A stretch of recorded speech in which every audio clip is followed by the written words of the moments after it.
Hey everybody, I'm Megan Martin and I am super excited to be joined by David Stevens today. We both just got back and survived our very first Site Global conference. We had fresh eyes, zero idea what we were walking into, and honestly, it didn't disappoint. We have a lot to unpack, the highlights, the surprises, and a few things that genuinely blew us away, so let's get into it.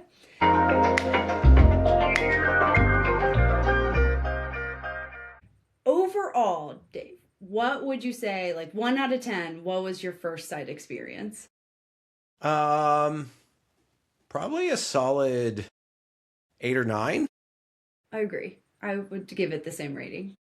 Considering I went to a conference in the region the year previously, one of the things I really loved is if you're going to travel halfway across the world, getting an opportunity to get immersed into the culture is a huge opportunity. That to me defines a travel experience. So the fact that they made that an opportunity on a very regular basis was what really set it apart. Yeah, I we kind of talked about this a little bit. Some people got invited to pre and post FAMs. I was blessed to go to one of them in Dubai prior to the conference in Abu Dhabi.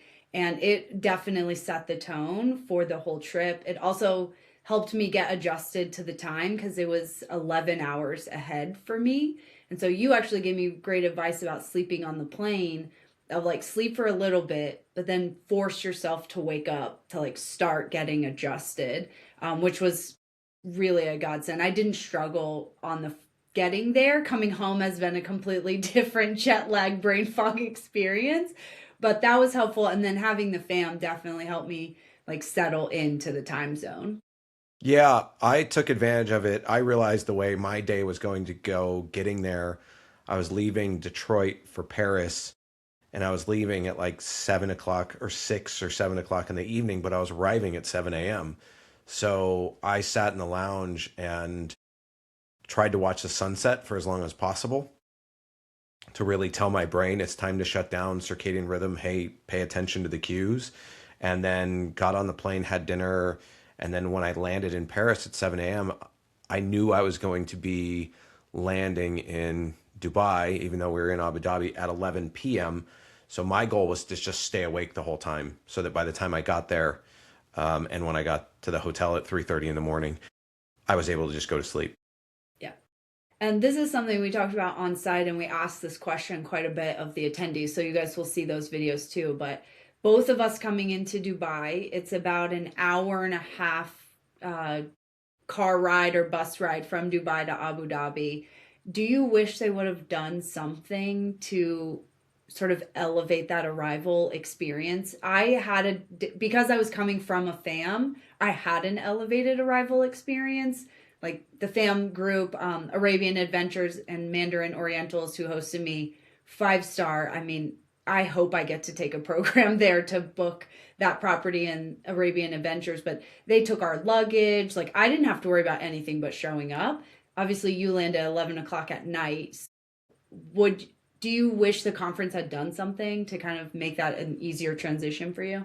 I don't necessarily want to pin it on the conference, but the thing that I think gets missed a lot of times is the vendors and the partners understanding who the audience is and seeing that as an opportunity to showcase their capabilities. Because right now, if I just want a vehicle to transfer someone in, like what's the difference between that and getting a taxi? It didn't feel like much. Okay, they had my sign with a name on it, but the overall experience, let alone the almost 2 hours we sat at the airport waiting for someone who never showed, didn't really elevate the experience, especially for an incentive group. So I didn't necessarily leave thinking about that transportation company saying, oh, this is who I should work with when I come back because they really know how to deliver a elevated experience. Well, I will give site credit, and maybe it's not site, maybe it was the destination to even include transportation. Like most of the time, you're on your own going to and from conferences anyway. So the fact that they even offered that, I thought was super helpful. So, but valid point. I mean, I would be so frustrated if I flew in at 11 o'clock at night, had to wait 2 hours, and then the person never showed. Like at that point, I would have just got a taxi on my own. I'm going to say the quiet part out loud. If this was any other conference, then I wouldn't expect transportation, let alone an elevated transfer. This is the Society for Incentive Travel Excellence. And that's who people are coming to experience a destination through the lens of incentive travel. So that's why yes, it was great that a transfer was included, but like it felt kind of phoned in. Yeah, agreed. Okay, well, let's fast forward. Now we're in Abu Dhabi, and I loved the opening reception being out on the lawn. I was honestly very worried it was going to be too hot. It ended up being a lovely evening in front of the Grand Mosque. It felt very immersive with some of the entertainment. Because it was outside, the volume didn't bother me, but we're going to get into the volume everywhere else the rest of the conference. But right off the gate, they definitely highlighted the destination, which I very much appreciated. Yeah, that made for a great opening ceremony and understanding, really immersing you into the destination with the performance and the entertainment and the setting. It was, yeah, I have no notes on the opening reception, especially with the sunset and everything else. So it was great. Yeah, agreed. Okay, so getting into like day one, one and a half, whatever we want to call it, like the actual kickoff day, I struggled with a few things. One, I thought it was overproduced from an audiovisual standpoint. I'm not really neurodivergent, but it was so loud and there were so many lights. I really struggled to focus in that general session room. Like the ceilings were low and it was just overproduced, in my opinion, so much so that I didn't even go to any of the keynotes on day two because I couldn't sit in that room. Were you able, when you got down there, to just go directly into the general session room when you got there? Well, no, because there wasn't great signage. And so when I showed up, I was a few minutes late. And because I wasn't following a crowd and there wasn't obvious markers, the first door I opened was back of house. So I just like saw the back of the LED wall and was like, clearly not the door I'm supposed to be going You to. should have just walked out on stage and like looked lost and been like, "Hi, am I in the right place?" So there could have been more signage in the main area. And then when I did walk in, I didn't walk in the back. I kind of walked in on the side. So I'm sure everyone looked at me like, who is this crazy girl who's late? And then I just found a spot in the back. They had a really great concept of pulling what they did the evening before with the drums and the chanting and all that stuff. That's ensuring people are experiencing the culture. They had that as an opening for to welcome people into the general session that started before. And they actually kept general session doors closed so that as people were filling in, they would all see it and experience it and whatnot. Doing that in like an all marble foyer isn't the greatest experience for people at 8 a.m. It woke me up, but it also made me want to run and hide. And I tried to go into the general session room and they said, no, we aren't opening yet. And I was so overwhelmed that I just left the area. I don't consider myself neurodivergent either, but it was just so loud, so overwhelming and it was just because of the environment it was in. It was the same experience as the night before, but that was outside. And so it was great. And so it's just really interesting how something that we sometimes don't always think through is depending on where the activation is actually placed, it can be a completely different experience, even though it's designed to be welcoming. It served the exact opposite in way of scaring people off. Agreed. Agreed.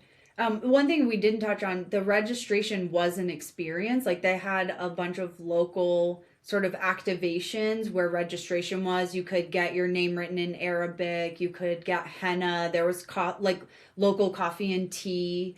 And dates. And lots of dates and milk. They love their dates I've and eaten more milk dates in in that like 4 days than I have in probably my entire life. Same.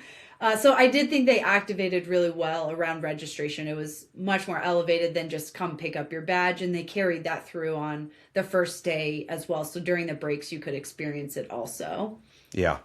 Yeah. I And also like the fact that while they had some education on the first day in way of keynote, they really pushed education to the second day. yeah, agreed.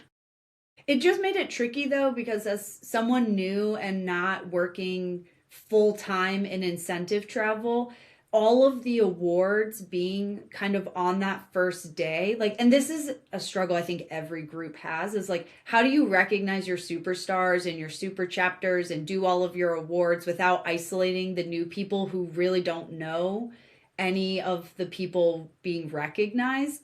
I don't know the right answer of that balance, but I definitely was getting a little bored in the opening keynote, if you want to call it a keynote, because all it was a bunch of awards, really. Yeah. No, it's a tough thing to solve for, especially when you're an organization that only runs because of the volunteers, right? So you have to acknowledge them because they do work for you for free. So you want to acknowledge them. They deserve the recognition. At the same time, like you said, yeah, it can be for someone who isn't up to speed on all the different things, you can kind of check out. Yeah. But to your point, that most of the education was on the second day, and what we did on the afternoon, I loved, especially giving the audience of they want to bring groups there, so you got to pick an activity. Now, the execution of some of this activity was less than stellar. I ended up leaving my activity early and taking an Uber back to the hotel because it just wasn't really flowing for me. But I was grateful to get to go to the palace and see some things. I think you were on a different activity than I was, but it was nice that they even offered that, especially given that they want people to bring groups here and those groups will be doing what we did. So it feels appropriate. Yeah, I think once again it goes back to like that arrival experience, right? Is ensuring it's if you have an association, be it MPI, PCMA, site, whoever, that's coming to your town, that's that's your opportunity to shine. And I think ensuring that you have your best people working on it and things are buttoned up. We had a great experience. We went kayaking and then planted mangrove trees, and it was great there and back. I think one of the things that was interesting was on the way out there, everyone was staring out the windows. What's that? What's this? And everyone just kind of like some people on the vehicle were familiar with what it was, and so they were talking about it. But then on the way back, they decided to brief everyone on a tour of like everything we were driving past, and there was a number of people who just kind of put their hats over their face and took a nap because we had just been out in the sun and kayaking and whatnot. And it's one of those things that when it comes down to intention, right? And thinking through the participant journey, which we can never do enough. And just, it was one of those things of like, oh, I think maybe they offered it because they heard people asking about it on the way out there. I don't know, but it would have been great on the way out there. So everyone got to see everything. And when you come out of the sun, you're like, okay, I'm going to take a nap. But they did have great ice cream bars at the kayaking place. So that was awesome. That's helpful. Yeah, we were supposed to have high tea and got tater tots and hamburgers instead. So Well, you're American. Be grateful. there was They were that. catering to your culture. I guess so. I was ready for their culture, but didn't get that so much. But we digress. Okay, so education I thought was well done. Their keynote on the second day I think was a little high level. I loved it because I'm a data nerd and follow ICCA and EIC and all the things that they do. So I found it super valuable. It was considered a trend report. I don't know if they ever actually talked about a trend, but they did talk about data and I loved, but I think it was way missed for the audience where the breakout sessions were much more targeted for the education that this group was looking for. Yeah, I think there were some great industry-wide updates. I think Ika did a phenomenal job of delivering the fact that now I feel confident when I present talking about the events industry is a $2.2 trillion market cap. I would not have known that had it not been for Ika. So thank you, Ika. But I think there really was an opportunity to dig in more to the trends. I think EIC's presentation talked about where to find the trends more than it did what the trends were. Agreed. And I would have loved a couple fun takeaways without having to scan a QR code and download a paper and pay $300 to find out what the trends were. Yeah, agreed on that. You had an amazing session, one of the few that I actually sat in. So tell the people a little bit It's about. only because you were operating the camera, so let's be honest. Hey, always happy to be a production assistant for the day. Yeah, I will say that the energy in that room was insane. It was It literally standing room only, had to bring in more chairs. But the what really left an impression on me was how people were showing up, in the sense that they really showed up, and you could feel it in the room. Like the whole room was just vibrating with positive vibes, to sound cheesy, but it was tremendous interaction between the participants, and we got people talking to each other, and I felt like one of the things that I talked about was social health. I felt like we delivered on that in that session, and because we got people talking to each other. Agreed. So that they left and they knew someone, and they now had a new friend that they may not have gotten otherwise. So yeah, that was great. And the fact that wellness was a track was incredible. Agreed. You don't see that at a lot of other shows, for sure. No, there was, I think, 4 sessions on wellness, which is amazing. Fantastic. I love it. One thing we did skip was the Site Crystal Awards. That was the whole reason I was even there. EMC meetings that I work with was up for an award. We didn't win, unfortunately. Many reasons, whatever. We didn't win. We have very questionable footage of Megan's reaction to not winning. It was an overreaction just for the camera, but it's still a very funny video. This is how reality TV worked, right? Because you put the camera on people and they ham it up. I served for the moment. I showed up. I understood the assignment, as the kids say. I thought the venue was unique. It was at Warner Brothers Studios. They had one of the rides open, which is good and bad when it's a black tie. Like, there was no way my dress was getting on a ride, even though it wasn't like a roller coaster ride. I don't know, I would have sat on it regardless. And again, the audio visual was so bad. Like the audio was just not happening. The visual was great. The audio was not. Yes. Because it sounded like Charlie Brown's teacher.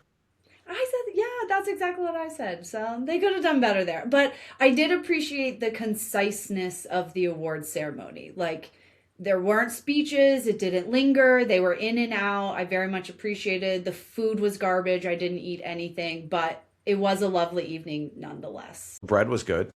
The bread was good. I don't even think I stayed for dessert. I think we left early. So that is correct. Yes. But it's always nice to get dressed up. I always love a night where we can put on fancy clothes and go out. And I did appreciate the flow. They did. Yeah, I was talking with Annette about that, and it was really interesting. She goes, we thought if we should do a theme or not, or she's like, we just figured we'd do fancy. And I was like, people love fancy. It's our PCMA chapter, we alternate. So we do a theme one year, and then we'll go back to gala as default the next year. And then we alternate because people love to get dressed up when you give them the opportunity. Yeah, and with so many people working from home now, like, I love an excuse not to have leggings or sweatpants on. Fair. Okay, and then last night, the final evening, I did not go simply because of the logistics. I think if it were me, I would have been really frustrated to find out in the moment that it was a 90-minute drive each way to the location. That alone deterred me from wanting to go once I found that out. And on top of it, I had already experienced something similar to what the closing night was. So I wasn't willing to give up the time to do it because I'd already done it. But you did go. So tell me about the final night. Yeah, so they offered 3 ways to get there. Traditional motor coach, a 4x4 vehicle, and a dune bashing experience where you go, they air down the tires, you off-road for a while. And then for me, not having the opportunity to go on a FAM and experience the cultural immersion that some other people were fortunate enough to do, it was my opportunity to get to enjoy all those things because we got out in the vehicles and made people scream and pee a little probably. And we had a wonderfully unhinged driver, and I loved every second of it, but I don't know that everyone enjoyed all of their drivers as much. And then we got to a reception in the desert, and there was sandboarding, there was falconing, there was camel rides, there was beverages. And then when we watched the sunset over the desert, which was incredible. And then we went from there into a tented, it was kind of like a Bedouin camp experience. And we went in the vehicles again.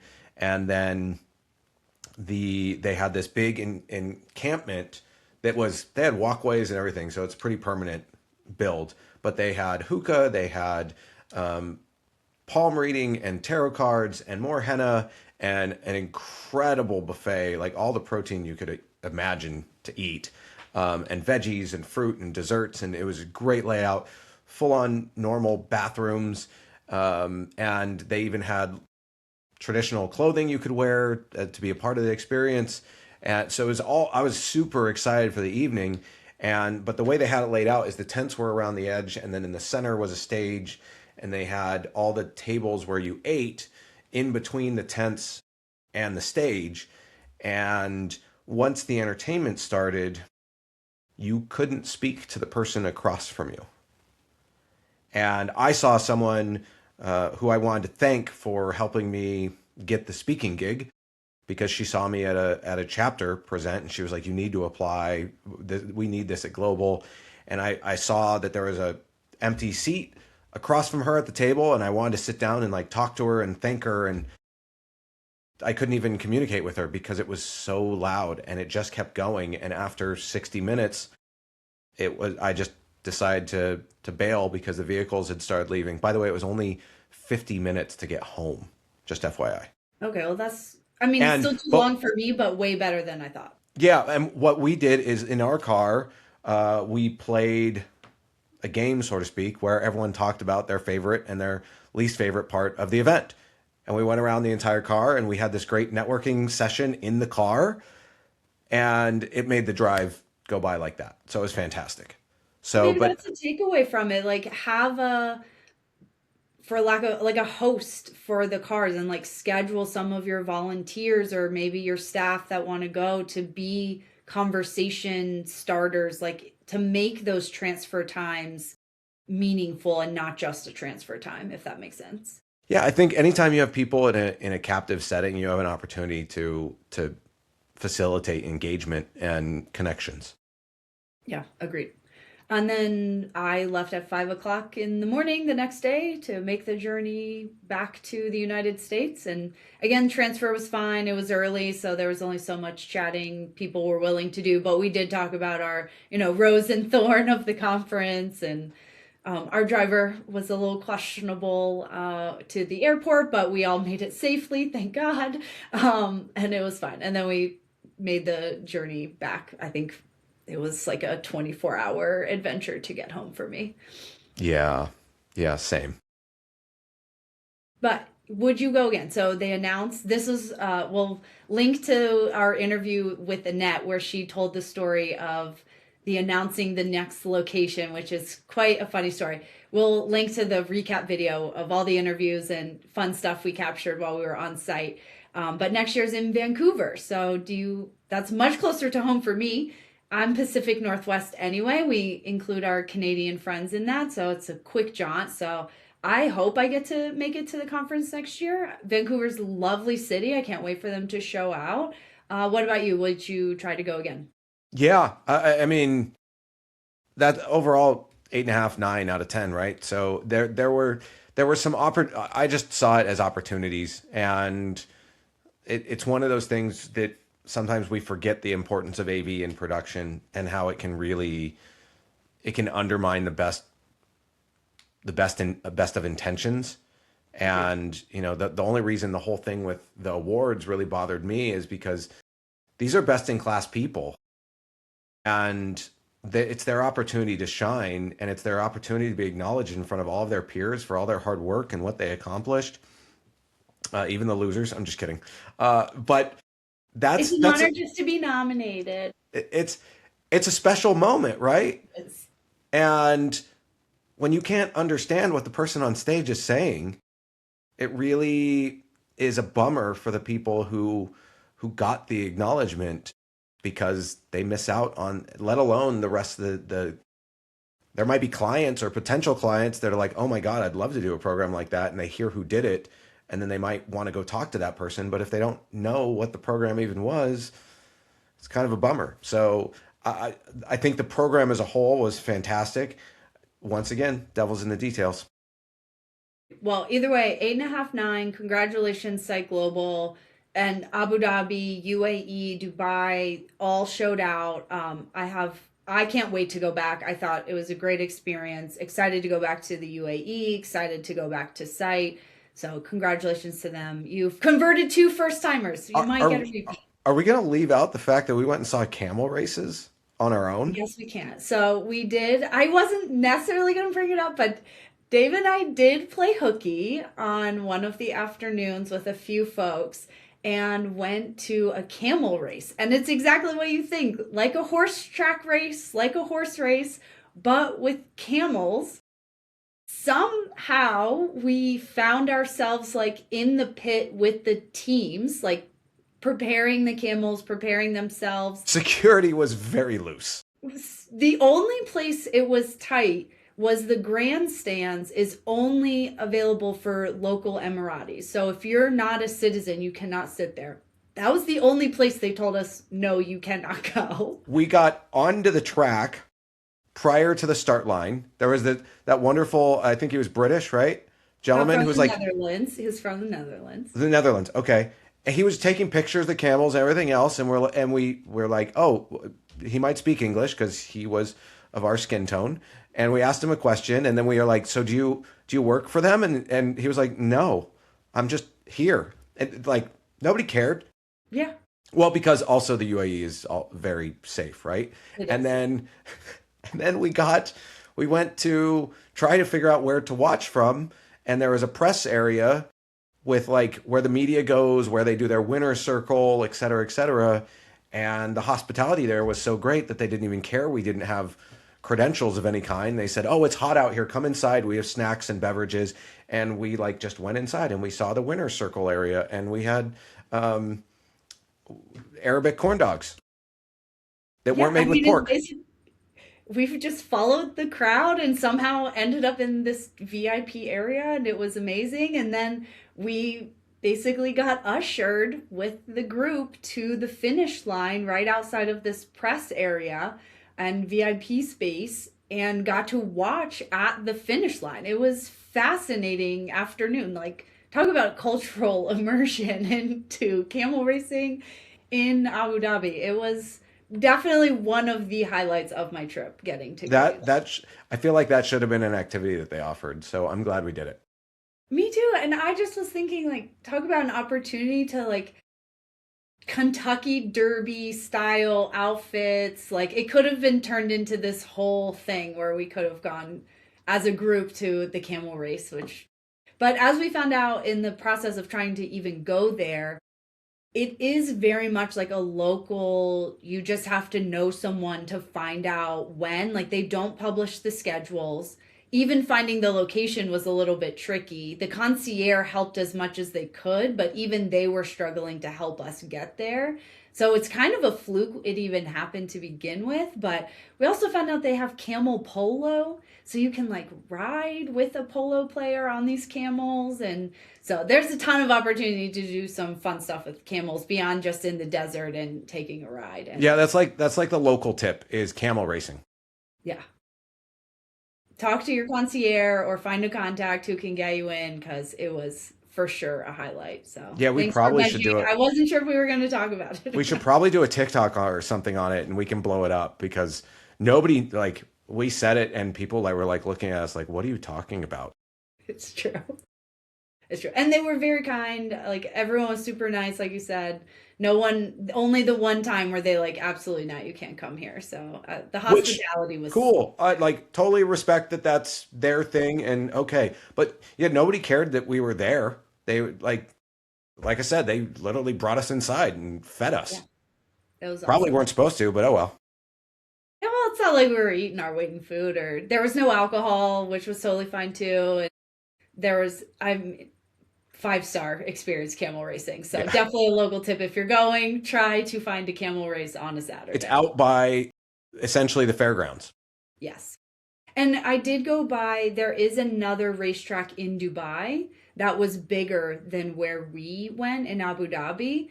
So if you go to Dubai, there's I didn't know that that also, was possible because that place was enormous because we drove the whole thing. yes, no, it was definitely bigger than where we were. So regardless of where you go in the UAE, I'm sure there's camel racetracks all throughout. But we know for sure, confirmed in Abu Dhabi and Dubai, you can definitely see it. Amazing. Well, that is our recap of the Site Global Conference 2026. And I'm looking forward to hopefully making it to Vancouver for 27. They did a nice job and can't wait to try it again. Same, totally agree. Awesome. Thanks, everyone. See you next time.